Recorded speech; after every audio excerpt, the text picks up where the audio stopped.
Hello everyone, আজকে আমরা আলোচনা করব একটা অ্যাকাউন্টিং স্ট্যান্ডার্ডস। খুব ছোট একটা অ্যাকাউন্টিং স্ট্যান্ডার্ডস, বাট খুব অনেক বেশি কনফিউজিং। আমরা অনেক সময় কনফিউজড হয়ে যাই এটার অ্যাকাউন্টিং ইমপ্লিকেশন নিয়ে। অ্যাকাউন্টিং স্ট্যান্ডার্ডসটা হলো accounting policies changing in estimate and errors. তো এখানে আমরা মূলত তিনটা বিষয় নিয়ে আলোচনা করব: accounting policies, estimate and errors. তো আমরা আলোচনা চলে যাই। আমরা এখানে দেখি আসলে কোন কোন বিষয়গুলো অ্যাকাউন্টিং এস্টিমেট এবং কোন কোন বিষয়গুলো অ্যাকাউন্টিং পলিসি। এই বিষয়টা ডিফারেন্সিয়েট করতে পারাটা আসলে আমাদের সবচেয়ে বড় চ্যালেঞ্জিং ইস্যু হয়ে যায়। আপনাদেরকে মনে রাখতে হবে আইএফআরএস এর বিভিন্ন জায়গায় যেখানে আপনাকে চয়েস করতে বলা হয়েছে, আইদার অর দুটো অপশন থেকে যে কোনো একটা সিলেক্ট করতে বলা হয়েছে আপনার জন্য, সেটা হলো যে অ্যাকাউন্টিং পলিসি। ফর এক্সাম্পল, আপনি যদি ইনভেন্টরি ভ্যালুয়েশন করেন, আপনি চাইলে অ্যাকাউন্টিং স্ট্যান্ডার্ড আপনাকে অ্যালাউ করে FIFO অথবা ওয়েটেড অ্যাভারেজ মেথড। আপনি যেই এই দুটোর মধ্যে যেইটা আপনি সিলেক্ট করবেন, এটা আপনার ম্যাটার অফ চয়েস, সেক্ষেত্রে সেটা হবে যে পলিসি।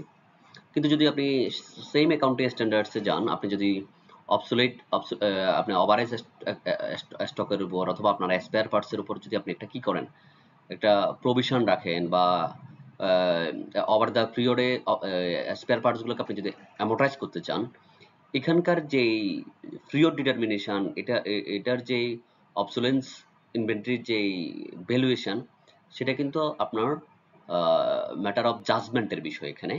এটা হবে যে এস্টিমেট। ফর এক্সাম্পল, আপনি যদি অন্য একটা অ্যাকাউন্টিং স্ট্যান্ডার্ডসে যান, I16 যদি আমরা যাই, সেখানে আমরা দেখব যে আমাদেরকে কি করতে হয়, ডেপ্রিসিয়েশন চার্জ করতে হয়। এখন একটা অ্যাসেটের ডেপ্রিসিয়েশনটা কি রিডিউসিং ব্যালেন্স মেথডে হবে নাকি স্ট্রেট লাইন মেথডে হবে, এটার লাইফ কত হবে, এটার রেসিডুয়াল ভ্যালু কত হবে, এই সবগুলো আমাকে কি করতে হচ্ছে, প্রতিটা পিরিয়ডে আমাকে এস্টিমেট করতে হচ্ছে, আমাকে জাজ করতে হচ্ছে। তাহলে এখানে কিন্তু আমার চয়েস নাই। অনেকে কনফিউজড হয়ে যায়, অনেকে মনে করে যে অ্যাকাউন্ট ডেপ্রিসিয়েশন এটা একটা পলিসি। আসলে ডেপ্রিসিয়েশন এটা একটা পলিসি না। অ্যাকাউন্টিং স্ট্যান্ডার্ডস অনুযায়ী এটা একটা এস্টিমেট। আপনি আপনার অ্যাসেটটা আপনার সাথে কিভাবে আপনি বিহেভ করবে, আপনি এটা থেকে কোন প্যাটার্নে ইকোনমিক বেনিফিট কনজিউম করবেন, সেটার বেসিসে আপনি ডেপ্রিসিয়েশন মেথড, ডেপ্রিসিয়েশন রেটটা কি করেন, ফিক্সড করেন। আপনাকে কিন্তু কোথাও কি দেয় না, অ্যাকাউন্টিং স্ট্যান্ডার্ডস বলে না যে আপনি চাইলে রিডিউসিং ব্যালেন্স মেথড অর আপনি চাইলে স্ট্রেট লাইন মেথড আপনি অ্যাপ্লাই করতে পারবেন, সেরকম কিছু বলা নাই।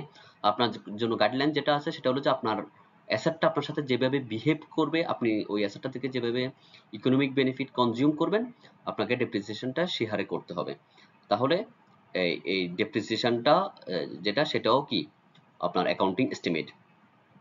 তাহলে আমরা ইন এ নাটশেড বলতে পারি, অ্যাকাউন্টিং স্ট্যান্ডার্ডস এর যেসব বিষয়গুলোতে চয়েস থাকে সেগুলো হলো যে পলিসি, আর যেসব বিষয়গুলোতে জাজমেন্ট থাকে সেগুলো হলো যে এস্টিমেট।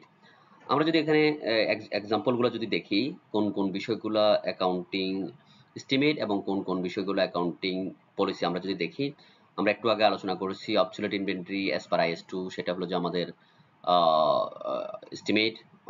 FIFO অথবা weighted average as per IS2, এখানে অর, এই অর আপনি either FIFO or weighted average, এটা হলো যে পলিসি। আপনি যদি 16 যান, ডেপ্রিসিয়েশন সেটা হলো যে এস্টিমেট। আপনি যদি কস্ট অর রিভ্যালুয়েশন মডেল, আপনি চাইলে IS38 অথবা IS16, আপনি এখানে চাইলে কস্ট মডেল অথবা রিভ্যালুয়েট মডেল কি করতে পারেন, ইউজ করতে পারেন। তাহলে এখানে আপনাকে choice cost model or revaluation model, এটা হলো যে আপনার পলিসি। কিন্তু আপনি ডেপ্রিসিয়েশনে কোনো চয়েস নাই, আপনার প্যাটার্ন অফ ইকোনমিক বেনিফিটের উপর বেস করে আপনাকে ডেপ্রিসিয়েশন মেথড ঠিক করতে হবে এবং প্রতি বছরে আপনাকে এটার ইকোনমিক লাইফ এবং এটার যে রেসিডুয়াল ভ্যালু যেটা থাকে সেটা রিভিউ করতে হবে। এটা একটা এস্টিমেট, এটা একটা জাজমেন্টের বিষয়। তারপরে আমরা যদি দেখি amortisation of deferred cost as per IS38, তারপর যদি 37 এ যাই, গিয়ে যদি আমরা লিগ্যাল ক্লেম বা প্রভিশন বা ওয়ারেন্টিজ, এগুলো যদি আমরা কি করতে যাই, এস্টিমেট করতে যাই, ক্যালকুলেশন করতে যাই, সেক্ষেত্রে সেগুলো আমাদের এস্টিমেট। তারপরে IS12 এ গিয়ে যদি আমরা ইনকাম ট্যাক্স, কারেন্ট অথবা ডেফার্ড ট্যাক্স ক্যালকুলেশন করতে যাই, সেটাও একটা এস্টিমেট। তারপরে আমরা যদি IFRS 9 এ আমরা যদি ফিনান্সিয়াল অ্যাসেট এবং লায়াবিলিটি গুলো যদি ফেয়ার ভ্যালু ডিটারমাইন করতে যাই, সেটাও একটা এস্টিমেট। আপনি যদি আবার IFRS 9 এ এক্সপেক্টেড ক্রেডিট লস যদি আপনি ডিটারমাইন করতে যান, সেটাও অথবা ব্যাড ডেট ডিটারমাইন করতে যান, সেটাও আপনার এস্টিমেট। তারপরে অথবা যদি আপনি IAS 19 অথবা অন্য কোনো অ্যাকাউন্টিং স্ট্যান্ডার্ডস 36 হতে পারে ইম্পেয়ারমেন্টেও আপনি যখন ফিউচার ইনফ্লো গুলোকে ডিসকাউন্ট একটা নির্দিষ্ট ডিসকাউন্ট রেট অ্যাপ্লাই করে আপনি যখন প্রেজেন্ট ভ্যালু ক্যালকুলেশন করবেন, সাবসিকুয়েন্টলি ওই ইন্টারেস্ট রেট চেঞ্জ হওয়ার কারণে, মার্কেট ইন্টারেস্ট রেট চেঞ্জ হওয়ার কারণে আপনার কি হতে পারে, ওই এক্সপেক্টেড ভ্যালুতে এনপিভিতে কি আসতে পারে, চেঞ্জ আসতে পারে। সেই চেঞ্জটাও একটা এস্টিমেট। আমরা যদি IFRS 15 এ যাই, যেখানে দেখবো যে আমাদের যেসব কন্ট্রাক্টগুলা পারফরমেন্স অব্লিগেশন ওভার দ্য পিরিয়ডে কি হয়, রিকগনাইজ করতে হয় রেভিনিউটা, সেই ক্ষেত্রে ইনপুট মেথড আছে অথবা আউটপুট মেথড। একটা কোম্পানি চাইলে ইনপুট মেথডে তার রেভিনিউ রিকগনিশন করতে পারে, ক্যালকুলেশন করতে পারে, আউটপুট মেথডেও পারে, এখানে চয়েস। তাহলে এটা পলিসি। তারপরে আপনি একটা কোম্পানি চাইলে IAS 20 তে চাইলে সে তার গভর্নমেন্ট গ্র্যান্টটাকে ডেফার্ড ইনকাম হিসেবে দেখাতে পারে, অথবা সে সরাসরি প্রপার্টি প্ল্যান্ট এন্ড ইকুইপমেন্ট থেকে ডিডাক্ট করতে পারে, এটাও তার ম্যাটার অফ চয়েস। এই যেসব জায়গায় অ্যাকাউন্টিং স্ট্যান্ডার্ডস এর চয়েস থাকবে সেগুলো হলো পলিসি, আর যেসব জায়গায় জাজমেন্ট থাকবে সেগুলো হলো এস্টিমেট। এখন আমরা কোন কোন বিষয়গুলো পলিসি এবং কোন কোন বিষয়গুলো এস্টিমেট সেটা সম্পর্কে আমরা জানলাম। এখন আমরা এটার অ্যাকাউন্টিং সম্পর্কে একটু আলোচনা করি। আপনি এখানে মনে রাখতে হবে, পলিসি কিন্তু যখন তখন চাইলে আপনি কি করতে পারবেন না, চেঞ্জ করতে পারবেন না। আপনাকে কনসিস্টেন্টলি ওভার দ্য পিরিয়ডে পলিসিগুলো ফলো করতে হবে। আপনি কখন কখন চেঞ্জ করতে পারবেন, যদি নতুন কোনো অ্যাকাউন্টিং স্ট্যান্ডার্ডস আসে অথবা অ্যাকাউন্টিং স্ট্যান্ডার্ডসে কোনো প্রকার চেঞ্জ আসে, তাহলে আপনি অ্যাকাউন্টিং পলিসি করতে পারবেন, চেঞ্জ করতে পারবেন। তারপরে যদি আপনাকে যদি মনে হয় বা একটা ইকোনমিক সিচুয়েশন অ্যারাইজ হয়, যেটার কারণে আপনি মনে করতেছেন যে আপনি যে পলিসিটা প্র্যাকটিস করতেছেন সেটা আপনাকে মোর রিলায়েবল এবং অথেন্টিক ইনফরমেশন দিচ্ছে না, ফিনান্সিয়াল স্টেটমেন্টটা ট্রুলি প্রেজেন্ট করতেছে না তার পারফরমেন্সটাকে অথবা পজিশনটাকে, সেক্ষেত্রে আপনি চাইলে আপনি পলিসিটা চেঞ্জ করতে পারেন। অথবা কোনো যদি এক্সটেন্সিভ ডিসক্লোজার রিকোয়ারমেন্ট আসে, সেক্ষেত্রে আপনি চাইলে পলিসিটা চেঞ্জ করতে পারেন। তবে এই নিচের দুটা চেঞ্জকে আপনাদের অনেকের মনে হতে পারে অ্যাকাউন্টিং পলিসি চেঞ্জ, আসলে এগুলা পলিসি চেঞ্জ না। মনে করেন আপনি এমন একটা ট্রানজাকশন কারণে আপনার নতুন একটা অ্যাকাউন্টিং পলিসি অ্যাপ্লাই করতে হচ্ছে, ওই ট্রানজাকশনটা আপনার সাথে অতীতে কখনো ঘটে নাই বা আপনার সাথে এটা রিলেটেড ছিল না, অথবা আপনার এমন একটা কন্ডিশন বা যেটা ছিল সেটা কি ছিল না, ম্যাটেরিয়াল ছিল না। আপনার ফিনান্সিয়াল স্টেটমেন্টটাকে আপনার যে পলিসিটা ছিল সেই পলিসির কারণে অতীতে যে ট্রানজাকশনগুলো আপনি যে পলিসিতে কি করছেন, রিকগনাইজ করছেন, সেটার কারণে ফিনান্সিয়াল স্টেটমেন্টগুলো ম্যাটেরিয়ালি মিসস্টেটেড অথবা ওভারস্টেটেড কোনো কিছু হয় নাই। সেক্ষেত্রে আপনি সেই চেঞ্জটাকে আপনি কিন্তু আপনি এখন যদি ওই রিলেটেড ট্রানজাকশনটা বেড়ে যায়, ফর এক্সাম্পল আপনার আগে হয়তো বা রেভিনিউ রিকগনিশনের যেসব ইয়াগুলো ছিল, কন্ট্রাক্ট গুলো ছিল, আপনি এটা এট এ পয়েন্ট অফ টাইম ছিল, ওভার দ্য পিরিয়ডে ছিল না, কিন্তু যা ছিল হয়তো বা তার খুবই অল্প অ্যামাউন্ট, এটা মেটেরিয়াল ছিল না। সেক্ষেত্রে হয়তো বা আপনি তখন ইনপুট মেথড অথবা আউটপুট মেথডেই অ্যাপ্লাই করতেন। কিন্তু এই বছর আপনি একটা বিশাল অ্যামাউন্টের একটা প্রজেক্ট নিলেন, আপনি ফর এক্সাম্পল পদ্মা সেতুর কনস্ট্রাকশনের কাজ নিলেন, যেটা ওভার দ্য পিরিয়ডে আপনাকে রেভিনিউ রিকগনিশন করতে হবে। তো সেই ক্ষেত্রে আপনার আপনি হয়তো বা সেটা ইনপুট মেথডে আপনার জন্য বেটার হবে, মোর রিলায়েবল ইনফরমেশন হবে, নাকি আউটপুট মেথডে মোর রিলায়েবল ইনফরমেশন হবে, পারফরমেন্সটা কোন মেথডে গেলে আপনার জন্য কি হবে, অ্যাকুরেট ইনফরমেশন আসবে, পারফরমেন্সটা অ্যাকুরেটলি প্রেজেন্ট করবে। সেটার জন্য আপনার যেহেতু অতীতে এই রিলেটেড কোনো মেজর কোনো ম্যাটেরিয়াল কোনো ট্রানজাকশন ছিল না, আপনি নতুন করে যদি ইনপুট মেথড অথবা আউটপুট মেথড যে চেঞ্জ করেন, এটাকে আমরা অ্যাকাউন্টিং পলিসি চেঞ্জ হিসেবে কনসিডার করব না। এস্টিমেটের যেসব চেঞ্জ আপনাকে মনে রাখতে হবে, এটা কিন্তু এস্টিমেটেড চেঞ্জ বলতে বোঝাচ্ছে যে আসলে এটা কোনো চেঞ্জ না, এটা আপনার মার্কেটে অ্যাভেলেবেল ইনফরমেশনগুলো আপডেটসের কারণে আপনি অতীতে যে লায়াবিলিটিটা অথবা যে পরিমাণ অ্যাসেট আপনি কি করছিলেন ডিটারমাইন করছিলেন, সার্কামস্টেন্সেসের কারণে, অবস্থান কারণে, আনসার্টেনিটিগুলার আপডেটের কারণে আপনার যে ভ্যালুটা ছিল সেই ভ্যালুটা কি হয়েছে, আপনার যে এস্টিমেটেড ভ্যালু ছিল সেটা কি হয়েছে, চেঞ্জ হয়েছে। এই চেঞ্জটা কিন্তু আপনার ডিসিশনের এটা এক্সটার্নাল ফ্যাক্টরের উপর, মার্কেটের উপর কি করতেছে, নির্ভর করতেছে। তো এই যে এটাকে বলা হয় অ্যাকাউন্টিং এস্টিমেট চেঞ্জ। আর এটার অ্যাকাউন্টিং এস্টিমেট এবং পলিসির অ্যাকাউন্টিংটা কিরকম হবে, অ্যাকাউন্টিং এস্টিমেটের অ্যাকাউন্টিংটা হবে যে প্রসপেক্টিভলি। এটা দ্বারা কি বোঝায়, ফর এক্সাম্পল আপনি যদি একটা অ্যাসেট আপনি 5 বছর বা 10 বছর আগে কিনে থাকেন, আপনি ওটাকার আপনি ইকোনমিক লাইফ ধরেছিলেন 10 বছর। আপনি 5 বছর পরে গিয়ে বা 3 বছর পরে গিয়ে দেখলেন যে টেকনোলজিক্যালি এই সাবস্টিটিউশন ইম্প্যাক্টের কারণে আপনার এই যে অ্যাসেটটা যে প্রোডাক্ট প্রডিউস করার জন্য ইউজ হইতো, সেটা এই প্রোডাক্টটা আর 2-3 বছরের বেশি মার্কেটে কি হবে না, ভায়াবল হবে না, মার্কেটে আর চলবে না। তাহলে আপনার রিমেনিং লাইফ ছিল 5 বছর, কিন্তু আপনি এখন দেখতেছেন যে এই অ্যাসেটটা আর 3 বছরের বেশি কমার্শিয়ালি ভায়াবল হবে না। তাহলে আপনার এই অ্যাসেটটার লাইফ হবে এখন 3 বছর আর রিমেনিং লাইফ। তাহলে আপনার ক্যারিং ভ্যালু যদি আপনি স্টেটমেন্ট মেথডে করেন 50% থেকে গেছে, আপনার এখন টোটাল লাইফ 10 বছর থেকে কমে 8 বছরে উপনীত হলো। তাহলে আপনি কি অতীতের ডেপ্রিসিয়েশন গুলোকে কারেক্ট করবেন? না, অতীতে যেটা ডেপ্রিসিয়েশন চার্জ করছেন সেটাই থাকবে। এখনকার ক্যারিং ভ্যালু যে 50% আছে সেটাকে ওভার দ্য পিরিয়ডে ইকুয়ালি 3 বছরের ভিতর কি হবে, চার্জ করতে হবে। তাহলে এটার ইমপ্লিকেশনটা প্রসপেক্টিভলি অতীতে যা হয়ে গেছে সেটাকে আমরা যেরকম sunk cost irrelevant to the decision, এই এস্টিমেটের ক্ষেত্রে অতীতে যেটা ঘটেছে সেটাকে সাঙ্ক কস্টের মতন আপনাকে কি করতে হবে, ইরিলেভেন্ট টু দ্য ডিসিশন চিন্তা করে সেটাকে সেখানে ঠিক রেখে ক্যারিং ভ্যালু যেটা থাকবে সেটার উপর সাবসিকুয়েন্ট পিরিয়ড এবং এই পিরিয়ডগুলোতে কি করতে হবে, আপনাকে আপডেটেড ক্যালকুলেশন বেসিসে কি করতে হবে, অ্যাকাউন্টিং করতে হবে। কিন্তু যদি পলিসি চেঞ্জ হয়, আপনার অতীতের রিপোর্টেড ফিগার্স গুলো আপনি যতটুকু পর্যন্ত ব্যাকে যেতে পারেন ততটুকু পর্যন্ত রিপোর্টিং পিরিয়ড গুলার কি করতে হবে, প্রফিট গুলাকে কারেক্ট করে আপনার ওপেনিং রিটেন আর্নিংসটাকে কি করতে হবে, অ্যাডজাস্ট করে আপনাকে এটার অ্যাকাউন্টিং করতে হবে। এই কারণে এটাকে বলা হয় রেট্রোস্পেক্টিভ ইমপ্লিকেশন, আর অ্যাকাউন্টিং এস্টিমেট হলো যে প্রসপেক্টিভ ইমপ্লিকেশন। আর ইরর হলো যে আপনি যদি কোনো অ্যারিথমেটিক মিস্টেক করে থাকেন অথবা কোনো একটা ট্রানজাকশন টোটালি বাদ পড়ে যায়, অথবা আপনি কোনো একটা অ্যাকাউন্টিং স্ট্যান্ডার্ডস এর অ্যাপ্লিকেশন করতে গিয়ে আপনার এক্সিকিউটিভ বা আপনার যারা অ্যাকাউন্টেন্ট আছে তারা যদি ইনকারেক্ট অ্যাপ্লিকেশন করে থাকে, অথবা যদি মিস ইন্টারপ্রিটেশন করে থাকে, অথবা ওভারসেট করে থাকে, অথবা এনি আদার মিস রিপ্রেজেন্টেশন যদি ইনফরমেশন হয়ে থাকে, সেগুলোকে আমরা ইরর বলি।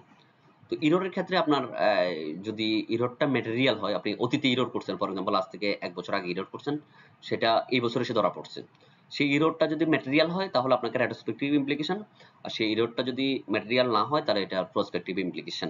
এটা আপনাকে এখানে ম্যাটেরিয়ালিটি আপনাকে কি করতে হবে, টেস্ট করতে হবে, যাচাই করতে হবে। আর ম্যাটেরিয়ালিটি তো কোনো হার্ড অ্যান্ড ফাস্ট কোনো কি নেই, কোনো রুলস নেই, এটা matter of judgement, materiality itself matter of judgement. আপনি যদি মনে করেন যে 1 কোটি টাকার ট্রানজাকশন যদি ভুল হয় আপনার ফিনান্সিয়াল স্টেটমেন্ট ডিস্টর্টেড হবে, তাহলে 1 কোটি টাকা কারোর জন্য ম্যাটেরিয়াল, কারোর জন্য 5,000 টাকাও ম্যাটেরিয়াল হতে পারে, ছোট একটা কোম্পানি তার জন্য 10,000 টাকাও ম্যাটেরিয়াল হতে পারে, 20,000 টাকাও ম্যাটেরিয়াল হতে পারে, কারোর জন্য 1 কোটি টাকাও ম্যাটেরিয়াল নাও হতে পারে। সুতরাং it is totally matter of judgement. আমরা যদি দেখি ইয়ার কোশ্চেনে যদি আমরা দেখি তাহলে আমরা দেখব মার্চ এপ্রিল 2022-এ এই টপিকস থেকে একটা কোশ্চেন এসেছে। দেখেন, যার জানুয়ারি থেকে 31 ডিসেম্বর তার হলো যে অ্যাকাউন্টিং ইয়ার, সে 2022 সালের ফিনান্সিয়াল স্টেটমেন্টটা প্রিপেয়ার করতেছে। আর এক্সপেক্টেড যে অ্যাকাউন্টিং মানে অ্যাকাউন্টসটা এখনো অথরাইজ ফর ইস্যু হয় নাই, মানে বোর্ড মিটিং হয় নাই। এই অবস্থায় তার দুটা ট্রানজাকশন কি হয়েছে, আইডেন্টিফাই হয়েছে। দুটা স্টেটমেন্ট আমরা যেটা দেখি সেটা হলো যে সে একটা বিল্ডিং, সে এটা 10 কোটি টাকা দিয়ে 2014 সালে কি করেছিল, এই তৈরি করেছিল। In January 2021, it was discovered that the company had adopted new accounting policy of carrying the asset at a cost without depreciation since the market value of the building has been increasing. Say discover করে যে অতীত মানে সে যেহেতু building এর দাম বাড়ে, জমির দাম বাড়ে, সে জমি এবং বিল্ডিং কে সে একই ধরে সে বিল্ডিং এর উপর কোনো ডেপ্রিসিয়েশন চার্জ করে নাই। যেহেতু দাম বাড়ে সে ধরে নিল যে সে এই বিল্ডিংটাকে অ্যাট কস্টে রেখে দিবে। কিন্তু অ্যাকাউন্টিং স্ট্যান্ডার্ডস অনুযায়ী তো একটা বিল্ডিং এর কি থাকে, একটা নির্দিষ্ট লাইফ থাকে। আর এই বিল্ডিংটা সে যেহেতু নিজের অফিসের ইউজ করবে, সেটা তো সে বিক্রি করবে না। তাহলে সেটার দাম বাড়লেও সেটার সে যেহেতু ভ্যালুটা সে বিক্রি করে রিয়েলাইজ করবে না, সে এই অ্যাসেটটা ইউজ করে তার বিজনেস পারপাসে ইউজ করবে। তাহলে সেটা তো অ্যাকাউন্টিং স্ট্যান্ডার্ড অনুযায়ী IAS 16 অনুযায়ী এটা ডেপ্রিসিয়েশন চার্জ করতে হবে। এবং ওই বিল্ডিংটার লাইফ হলো যে 50 ইয়ার্স, তাহলে এটা 50 বছরে কি করতে হবে, ডেপ্রিসিয়েশন চার্জ করতে হবে। তাহলে এই যে সে অতীতে কি করে নাই, ডেপ্রিসিয়েশন চার্জ করে নাই, তাহলে এটা একটা ইরর, এটা একটা এরর, সেটা একটা miss interpretation of the accounting standards. যারা অ্যাকাউন্টিং এর যে এটা পলিসিটা কি করছে, অ্যাট কস্টে রেখে দেওয়ার যে পলিসিটা অ্যাডাপ্ট করছে, সেই অ্যাডাপ্টটা misinterpretation of the accounting standards, সেটা এরর। এবং এটাকে যদি আমরা ম্যাটেরিয়াল চিন্তা করি তাহলে আমাকে কি করতে হবে, এটার ওপেনিং রিটেনার্স অ্যাডজাস্ট করে আমাকে কারেক্ট করে আসতে হবে। তো এখানে যদি আমরা দেখি 10 কোটি টাকাকে আমরা 50 দিয়ে ভাগ করে যদি 7 বছর অলরেডি 14 থেকে 2021 সাল পর্যন্ত 14 14 15 14 15 16 17 18 19 20 20 পর্যন্ত হলো যে তার জন্য রেট্রোস্পেক্টিভ। আর এই বছরটা তাকে কি করতে হবে, ডেপ্রিসিয়েশন এই বছরটা তাকে নিউলি চার্জ করতে হবে। আর 7 বছরটা তাকে কি করতে হবে, এখানে এই 7 বছরের হবে যে প্রতি বছরে 50 দিয়ে ভাগ করে 10 কোটি টাকাকে, এখানে একক, দশক, শতক, হাজার, অযুত, লক্ষ, নিযুত, কোটি, 1 কোটি 40 লক্ষ টাকার টোটাল 7 বছরের ডেপ্রিসিয়েশন তাকে কি করতে হবে, রিটেন আর্নিংস কে ডেবিট করতে হবে এবং অ্যাসেটের ভ্যালুটা কমাই দিতে হবে। এই কারণে অ্যাকুমুলেটেড ডেপ্রিসিয়েশন অর্থ or building credit, written earnings debit. তারপরে এই ক্ষেত্রে আবার এই বছরের যে এন্ট্রিটা সেটা হলো যে depreciation debit, accumulated depreciation credit. এই বছরের যেটা 20 দিয়ে ভাগ করলে যে 20 লাখ টাকা যেটা আসে সেটা অ্যাকাউন্টিং হলো যে এটা হলো যে ইয়ার এন্ড অ্যাডজাস্টমেন্ট। আর একটা হলো যে কিউমুলেটিভ ইমপ্যাক্ট ওপেনিং রিটেন আর্নিংসকে কারেকশন। এরপর যদি আমরা দেখি আরেকটা transaction, ABC limited inventory is carried at cost since cost is lower than NRV for each unit of the inventory. In the first years, the company has used FIFO method to determine the cost of inventory. However, in view of the escalating cost of manufacturing, the company has decided to use the weighted average cost method. এখানে আপনি দেখেন আগে ছিল FIFO method, এখন সে weighted average মেথডে কি করতে চাচ্ছে, তার বেস্ট ফিনান্সিয়াল পারফরম্যান্স প্রেজেন্ট করার জন্য, অ্যাকুরেট ফিনান্সিয়াল পারফরম্যান্স প্রেজেন্ট করার জন্য সে ওয়েটেড অ্যাভারেজে কনভার্ট করতে চাচ্ছে তার পলিসিটা। তাহলে এই যে এখানে অ্যাকাউন্টিং স্ট্যান্ডার্ডে আইএস 2 তে চয়েস আছে, চয়েসের ভিতর সে একটা চয়েস থেকে আরেকটা চয়েসে কনভার্ট করতেছে। তাহলে এখানে আপনাকে যে করতে হবে, আপনি এই বছরের আমরা জানি যে গত বছরের যেটা ক্লোজিং ইনভেন্টরি সেটা এই বছরের ওপেনিং ইনভেন্টরি। আপনাকে সেজন্য কি করতে হবে, আগের বছরের যেটা রিপোর্টেড ক্লোজিং ইনভেন্টরি ছিল যেটা এই বছরে ওপেনিং হিসেবে এসেছে সেটাকে আপনাকে কি করতে হবে, কারেক্ট করতে হবে। আমরা যদি এখানে দেখি FIFO তে ছিল 2020-এ 26,000, আর এটা ওয়েটেড অ্যাভারেজে সেটা হবে 24,000। তার মানে 2,000 টাকা ওয়েটেড অ্যাভারেজে কম। তার মানে আমরা যদি জানি, আমরা যদি কস্ট অফ গুডস সোল্ড এর ফর্মুলাতে যদি আমরা দেখি opening stock plus purchase minus closing, তাহলে আমার কস্ট অফ গুডস সোল্ড এ ওপেনিং ইনভেন্টরিটা কি হিসেবে আসে, কস্ট প্লাস হিসেবে আসে, মানে কস্ট অফ গুডস সোল্ডকে বাড়ায় দেয়।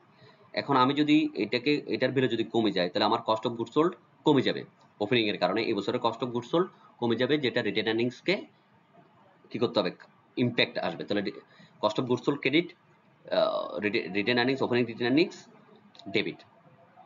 আবার ইয়ার এন্ডে যে ক্লোজিং ইনভেন্টরি সেটা আবার কস্ট অফ গুডস সোল্ডকে কি করে, কস্ট অফ গুডস সোল্ডকে কমায় দেয়। সেটার ভ্যালু যদি দেখি আমরা 29,000 বিয়োগ হয়েছে, মানে বেশি বিয়োগ হয়েছে। তাহলে কস্ট অফ গুডস সোল্ড কমায় ফেলছে, এখন কস্ট অফ গুডস সোল্ডকে বাড়াতে হবে। তাহলে cost of goods sold debit হবে 10 লাখ টাকা, আর ইনভেন্টরি ক্রেডিট হবে 10 লাখ টাকা। আর নেট পিএনএল ইমপ্যাক্ট আসলে দাঁড়ালো, এখানে cost of goods sold credit হয়েছে 20 লাখ, আর কস্ট অফ গুডস সোল্ড এখানে ডেবিট হয়েছে 10 লাখ, আর নেট প্রফিট 10 লাখ টাকা ইনক্রিজ করবে এই অ্যাডজাস্টমেন্টের কারণে। আর এখানে আবার এই অ্যাডজাস্টমেন্টের কারণে 20 লাখ টাকা প্রফিট কি ডেপ্রিসিয়েশন এক্সপেন্স চার্জ হওয়ার কারণে আবার 20 লাখ টাকার প্রফিট কমে যাবে। আলটিমেটলি নেট ইমপ্যাক্ট হবে যে সবগুলো ট্রানজাকশনের নেট ইমপ্যাক্ট হবে যে 10 লাখ টাকা প্রফিট কমে যাবে। আর ওপেনিং রিটেন আর্নিংস এখানে কমে যাবে 10 লাখ, আর এখানে কমে ওপেনিং রিটেন আর্নিংস এখানে কমে যাবে 1 কোটি 40 লাখ। টোটাল হবে 1 কোটি 50 লাখ টাকার ওপেনিং রিটেন আর্নিংস কি করতে হবে, অ্যাডজাস্ট করতে হবে। আপনি যদি এই কোশ্চেনটা আনসার করতে পারেন এখানে আপনি 9 মার্কস, এটা ইন ইউর পকেট। তাহলে আপনি এই যে একটা ছোট অ্যাকাউন্টিং স্ট্যান্ডার্ডস আমরা অনেকেই এটা কি করি না, পড়ি না। এখানে খুব বেশি কিছু আপনার কাছে টেস্ট করে না পরীক্ষাগুলোতে। এখানে আপনাকে মূলত যেটা করতে হয় সেটা হলো যে অ্যাকাউন্টিং এস্টিমেট এবং পলিসিগুলোর পার্থক্যটা আপনাকে করতে জানতে হয় এবং সেটার অ্যাকাউন্টিংটা করতে জানতে হয়। যদি ইরর হয়, সেটা যদি ম্যাটেরিয়াল হয় তাহলে ওপেনিং রিটেন আর্নিংসটাকে কি করতে হবে, কারেক্ট করে আনতে হবে। আর ম্যাটেরিয়াল না হলে ফর দ্য পিরিয়ডের পিএনএল ইমপ্যাক্ট দিয়ে আপনি করতে পারবেন। আর যদি পলিসি হয় তাহলে রেট্রোস্পেক্টিভ ইমপ্যাক্ট তদ্রুপভাবে ইররের মতন এটাও ওপেনিং রিডাইনামিক্সে কারেক্ট করতে হবে। আর যদি এস্টিমেট হয় তাহলে প্রসপেক্টিভ ইমপ্লিকেশন, যেটা আমরা ডেপ্রিসিয়েশনের এক্সাম্পলটা দিয়ে আপনাদেরকে বোঝানোর চেষ্টা করেছি। আশা করি এই অল্প কিছু সময়ের ভিতর আপনাদের এই অ্যাকাউন্টিং স্ট্যান্ডার্ডসটার অ্যাকাউন্টিং ইমপ্লিকেশন নিয়ে আপনাদের একটা ধারণা হয়েছে। সবাইকে ধন্যবাদ।